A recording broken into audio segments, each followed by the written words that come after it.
Born again ಯೋಹಾನ ಸುವಾರ್ತೆ 3ನೇ ಅಧ್ಯಾಯದಲ್ಲಿ ಹೊಸದಾಗಿ ಹುಟ್ಟೋದ್ರ ಬಗ್ಗೆ ನಾವು ನೋಡ್ತೇವೆ. ಇದಕ್ಕೆ ಸಂಬಂಧಪಟ್ಟ ಹಾಗೆ ಇಲ್ಲಿಂದ ಮುಂದೆ ಒಂದು 4-5 ಎಪಿಸೋಡ್ಗಳನ್ನು ನಾವು ನೋಡ್ಲಿಕ್ಕಿದ್ದೇವೆ. ಇದನ್ನು ನೋಡುವಾಗ ಈ ಒಂದು ಅಂದ್ರೆ 3ನೇ ಅಧ್ಯಾಯದಲ್ಲಿ ಅನೇಕ ವಿಷಯಗಳುಂಟು. ಆದರೆ ಪ್ರಾರಂಭದಲ್ಲಿ ನಾವು ನೋಡುವಾಗ ಹೊಸದಾಗಿ ಹುಟ್ಟೋದ್ರ ಬಗ್ಗೆ ಇದೇ ಅಧ್ಯಾಯದಲ್ಲಿ 14ನೇ ವರ್ಷದಲ್ಲಿ ಎಲ್ಲರಿಗೂ ಬಹಳ ಗೊತ್ತಿರುವಂತ ಮತ್ತು ಬಹಳ ಫೇಮಸ್ ಆಗಿರುವಂತಹ ವಚನ ಉಂಟು. ದೇವರ ಲೋಕದ ಮೇಲೆ ಎಷ್ಟೋ ಪ್ರೀತಿ ಇಟ್ಟು ತನ್ನ ಒಬ್ಬನೇ ಮಗನನ್ನು ಕೊಟ್ಟನು, ಆತನ ಒಬ್ಬನಾದ್ರೂ ನಾಶವಾಗದೆ ನಿತ್ಯ ಜೀವನ ಪಡೆದಿದ್ದಾರೆ ಅಂತ ಹೇಳಿ ಅಂತ ವಾಕ್ಯ ಇದರಲ್ಲಿ ಉಂಟು. ಅನೇಕ ವಿಷಯಗಳುಂಟು. ಆದರೆ ಒಂದು ಪ್ರಾಮುಖ್ಯವಾದ ಸಂಗತಿ ನೋಡ್ತೇವೆ, ಹೊಸದಾಗಿ ಹುಟ್ಟೋದ್ರ ಬಗ್ಗೆ. ಆದರೆ ಇದರ ಪ್ರಾರಂಭದಲ್ಲಿ ನೋಡೋದೇ ಮೊದಲನೇ ಭಾಗದಲ್ಲಿ ನೋಡುವಾಗ ನಾವು ನೋಡ್ತೇವೆ ಏನಂದ್ರೆ ಇದು ಈ ಒಂದು ಅಂದ್ರೆ ಈ ಅಧ್ಯಾಯದಲ್ಲಿ ನಿಕೋದೇಮನ ಬಗ್ಗೆ ನಾವು ನೋಡ್ತೇವೆ. ನಿಕೋದೇಮನ ಬಗ್ಗೆ ನೋಡುವಾಗ ಆತನು ಬಂದು ಕರ್ತನಾದ ಯೇಸು ಕ್ರಿಸ್ತನಿಗೆ ಕೆಲವು ಪ್ರಶ್ನೆಗಳನ್ನು ಕೇಳುವಾಗ ಆ ಪ್ರಶ್ನೆ 3ನೇ ಅಧ್ಯಾಯದಿಂದಲೇ ಪ್ರಾರಂಭವಾಗಿಲ್ಲ. ಹೇಗೂ ನಮಗೆ ಗೊತ್ತಿರುವ ಹಾಗೆ ಬೈಬಲ್ ಪ್ರಾರಂಭದಲ್ಲಿ ಅಧ್ಯಾಯಗಳಾಗಿ ವಚನಗಳಾಗಲಿ ವಿಂಗಡಿಸಲಿಲ್ಲ. ಆದರೆ ಭಾಷಾಂತರ ಮಾಡಿದಾಗ ನಮ್ಮ ಅನುಕೂಲಕ್ಕೋಸ್ಕರ ಹೀಗೆ ಮಾಡಿರುವಂಥದ್ದು ಉಂಟು. ಆದರೆ ಈ ಒಂದು ಸಂಗತಿ 2ನೇ ಅಧ್ಯಾಯ 25ನೇ ವಚನದಿಂದಲೇ ಪ್ರಾರಂಭವಾಗಿರುವಂತ ನೋಡ್ತೇವೆ. 2ನೇ ಅಧ್ಯಾಯ 25ನೇ ವಚನದಲ್ಲಿ ಆಗಿರುವಂತದ್ದು ಏನಂದ್ರೆ ಅಲ್ಲಿ ನೋಡ್ತೇವೆ, ಕರ್ತನಾದ ಯೇಸು ಕ್ರಿಸ್ತನು ಮಾಡಿರುವಂತ ಅನೇಕ ಅದ್ಭುತ ಕಾರ್ಯಗಳನ್ನು ನೋಡಿ ಜನರು ನಂಬಿಕೆ ಇಟ್ಟರು. ಆದರೆ 25ನೇ ವಚನಕ್ಕೆ ಬರುವಾಗ ನಾವು ನೋಡ್ತೇವೆ 23ನೇ ವಚನದಲ್ಲಿ ಹೇಳಿರುವಂತ ಸಂಗತಿ ವಾಕ್ಯ 25ನೇ ವಚನಕ್ಕೆ ಬರುವಾಗ ಅಲ್ಲಿ ಕರ್ತನ ಹೇಳ್ತಾನೆ, ಆದರೆ ಕರ್ತನು ಅವರಿಗೆ ಅವರ ವಶಕ್ಕೆ ತನ್ನನ್ನು ತಾನು ಒಪ್ಪಿಸಿಕೊಳ್ಳಲಿಲ್ಲ. ಯಾಕಂದ್ರೆ ಆತನೆಲ್ಲರ ಬಗ್ಗೆ ಅರಿತವರಾಗಿದ್ದನು. ಅಂದ್ರೆ ಇಲ್ಲಿ ಕೇವಲ ಅದ್ಭುತಗಳನ್ನು ನೋಡಿ ನಂಬಿಕೆ ಇಟ್ಟ ತಕ್ಷಣ ಅಂದ್ರೆ ಇಲ್ಲಿ ನೋಡುವಾಗ ನಂಬಿಕೆ ಇಟ್ಟರು ಅಂದ್ರೆ ನಂಬಿಕೆ ಇಟ್ಟರು ಹೌದು, ಆದ್ರೆ ಯಾವ ರೀತಿ ನಂಬಿಕೆ ಇಟ್ಟರು, ಏನು ನಂಬಿಕೆ ಇಟ್ಟರು ಅದು ಪ್ರಶ್ನೆ ಇತ್ತು. ಮತ್ತು ಕರ್ತನ ಹೇಳ್ತಾನೆ ಅವರ ಬಗ್ಗೆ ಅರಿತವನಾಗಿದ್ದನು, ಅವರ ನಂಬಿಕೆ ಸರಿಯಾಗಿ. ಹೀಗೆ ಇವತ್ತು ನಾವು ನೋಡ್ತೇವೆ ಅನೇಕರು ನಂಬಿಕೆ ಇಟ್ಟಿರುವಂಥದ್ದು.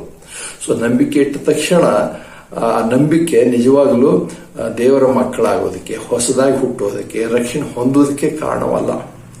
ನಂಬಿಕೆ ಕೇವಲ ಅನೇಕರು ಇವತ್ತು ಮಹತ್ ಕಾರ್ಯಗಳು ನೋಡಿ ನನಗೆ ಅನೇಕರು ಹೇಳುವಂತ ನನಗೆ ಕಾಯಿಲೆ ಸ್ವಸ್ತಾಯ್ತು ಅಥವಾ ನನಗೆ ಇಂಥ ಕಷ್ಟ ಆಯ್ತು, ಪರಿಹಾರ ಸಿಕ್ತು, ದೇವರು ಅದ್ಭುತ ಮಾಡ್ದ, ಮಿರಾಕಲ್ ಮಾಡ್ದ, ಅದರಿಂದ ನಾನು ಏನಂತಾರೆ ದೇವರ ಮೇಲೆ ನಂಬಿಕೆ ಇಟ್ಟಿದ್ದೇನೆ.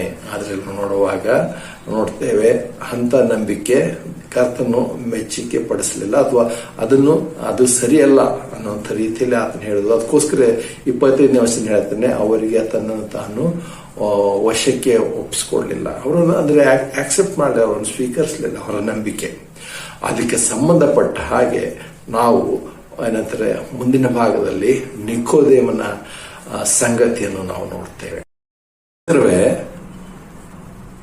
ನಂಬಿಕೆ, ನಮ್ಮ ನಂಬಿಕೆ ಏನಾಗಿದೆ ಅದು. ಯಾಕಂದ್ರೆ ಈ ನಂಬಿಕೆಗೆ ಸಂಬಂಧಪಟ್ಟ ಹಾಗೆನೆ 3ನೇ ಅಧ್ಯಾಯದಲ್ಲಿ ಕರ್ತನು ನಿಕೋದೇಮನಿಗೆ ಹೊಸದಾಗಿ ಹುಟ್ಟೋದ್ರ ಬಗ್ಗೆ ಹೇಳಿರುವಂಥದ್ದು. ಆತನು ಕೂಡ ಅದ್ಭುತ ಕಾರ್ಯಗಳ ಬಗ್ಗೆನೇ ಮಾತನಾಡಿರುವಂಥದ್ದು. ಅದಕ್ಕೆ ನಮ್ಮಲ್ಲಿ ನೋಡೋ ಇವತ್ತು ನಮ್ಮ ನಂಬಿಕೆ ಏನಾಗಿದೆ. ಅನೇಕ ಸಾರಿ ಈ ವಾಕ್ಯ, ಈ ಅಧ್ಯಾಯ ನಾವು ಆಧಾರ ಮಾಡಿಕೊಂಡು ಅನೇಕ ಸಂಗತಿಗಳನ್ನ ಹೇಳ್ತೇವೆ. ಆದರೆ ಹೊಸದಾಗಿ ಹುಟ್ಟೋದು, ಬಾರ್ನ್ ಅಗೇನ್, ಇದಕ್ಕೆ ಸಂಬಂಧಪಟ್ಟ ಹಾಗೆ ಕರ್ತನು ಇಂಥ ನಂಬಿಕೆಯನ್ನು ಸಮ್ಮತಿಸಲಿಲ್ಲ. ಆದರೆ ಇವತ್ತು ಕ್ರಿಶ್ಚಿಯನಿಟಿಯಲ್ಲಿ ಅನೇಕರು ಕೇವಲ ಅದ್ಭುತ ಕಾರ್ಯ, ಮಿರಾಕಲ್ ಇಂಥವುಗಳನ್ನೇ ಅಪೇಕ್ಷಿಸಿ ಕರ್ತನ ಬಳಿಗೆ ಬರುವಂಥವ್ರು ಅನೇಕರಿದ್ದಾರೆ. ಅವರೇನೆಲ್ಲ ನಂಬಿಕೆ ಇಡಬಹುದು, ಆದರೆ ಅವ್ರ ನಂಬಿಕೆ ಪ್ರಾಮುಖ್ಯವಲ್ಲ. ಬದಲಾಗಿ ಕರ್ತನು ಅವರ ನಂಬಿಕೆಯನ್ನು ಪರೀಕ್ಷೆ ಮಾಡಿದಾಗ ಅವರನ್ನು ಸ್ವೀಕರಿಸುವಾಗ ತನ್ನನ್ನು ತಾನು ಅವರಿಗೆ ಒಪ್ಪಿಸಿಕೊಡುವಂತ ಸಂಗತಿಯಲ್ಲಿ ಮುಖ್ಯವಾದಂಥದ್ದಿದೆ.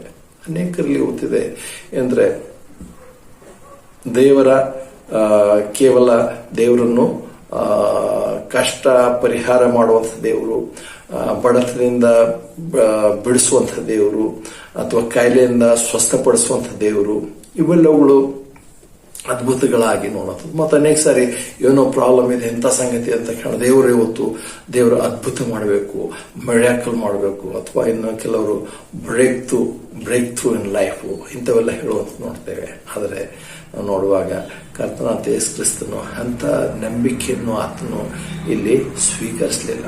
ಯಾಕಂದ್ರೆ ನಮ್ಮ ಕರ್ತನಾದ ಯೇಸು ಕ್ರಿಸ್ತನು ಸ್ವತಃ ಆತನು ದೇವರಾಗಿರೋದ್ರಿಂದ ಅಲ್ಲಿ ಹೇಳ್ತಾನೆ, ಅವರೆಲ್ಲರ ನಂಬಿಕೆಯನ್ನು ಆತನು ಅರಿತವನಾಗಿದ್ದನು. ಅರಿತವನಾಗಿರುವುದರಿಂದಲೇ ಅವರ ವಶಕ್ಕೆ ತನ್ನನ್ನು ತಾಪಿಸಿಕೊಳ್ಳಲಿಲ್ಲ. ಅಥವಾ ಇನ್ನು ಸಾಮಾನ್ಯವಾಗಿ ಹೇಳಿದ್ರೆ ಆ ನಂಬಿಕೆಯನ್ನು ಆತನು ಸಮ್ಮತಿಸಲಿಲ್ಲ, ಅವರನ್ನು ಸ್ವೀಕರಿಸಲಿಲ್ಲ ಅನ್ನುವಂಥ ಸಂಗತಿ ಈ ಅಧ್ಯಾಯದಲ್ಲಿ ಅಥವಾ ಈ ಒಂದು ಮೊದಲನೇ ಭಾಗದಲ್ಲಿ ನೋಡ್ತೇವೆ. ನಮ್ಮ ನಂಬಿಕೆ ಅಂಥದಕ್ಕೆ ನಿಲ್ಕೋಬಾರ್ದು. ನಮ್ಮ ನಂಬಿಕೆ ಕೇವಲ ಅದ್ಭುತ ಕಾರ್ಯಗಳನ್ನು ನೋಡಿಯೇ ಕರ್ತನ ನಂಬಿಕೆ ಇಡ್ತೇವೆ ಅನ್ನೋಂಥದ್ದಿದ್ರೆ ನಮ್ಮನ್ನು ನಾವು ಪರೀಕ್ಷಿಸಿಕೊಳ್ಳೋಣ, ನಮ್ಮ ನಂಬಿಕೆಯನ್ನು ಮುಂದಿನ ವಾಕ್ಯಗಳು ನೋಡುವ ಹಾಗೆ ಸರಿಪಡಿಸಿಕೊಳ್ಳೋಣ.